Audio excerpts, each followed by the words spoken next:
کبھی معراج، کبھی شب برات، تو کبھی شب قدر دیتا ہے۔ کتنا مہربان ہے رب، بخشش کے ہزار وسیلے دیتا ہے۔ اس مہینے میں نصیب لکھے جاتے ہیں، یا رب ہر بیٹی کے نصیب میں خوشیاں لکھ دے۔ شب برات میں کرنے والے کام: عشاء اور فجر کی نماز باجماعت اپنے وقت پر ادا کریں۔ گناہوں سے بچنے کا خاص اہتمام فرمائیں، خصوصاً جن گناہوں کی نحوست اس مبارک رات کی برکت سے محروم کر دیتی ہے، ان سے مکمل پرہیز کریں۔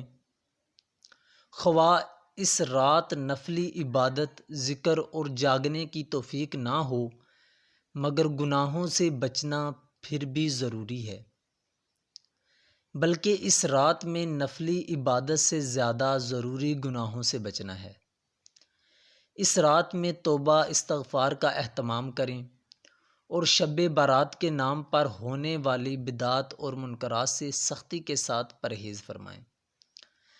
اپنے لیے اور سب مسلمانوں کے لیے صحت و عافیت، رحمت، مقاصد حسنہ اور اپنے لیے مرحومین کے لیے بخشش و مغفرت کی دعا کریں۔ جتنا سہولت و آسانی سے ممکن ہو، خواہ تھوڑی ہی دیر کیوں نہ ہو، نفلی ذکر، تلاوت وغیرہ کریں۔ منکرات سے بچتے ہوئے کوئی مرد قبرستان جانا چاہے تو اجازت ہے۔ ہو سکے تو شعبان کی 15 تاریخ کو نفلی روزہ رکھیں۔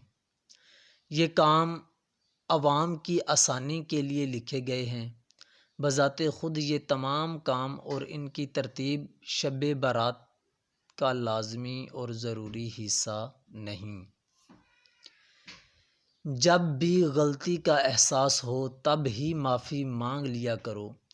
زندگی ہر بار شب برات تک پہنچنے کا موقع نہیں دیتی۔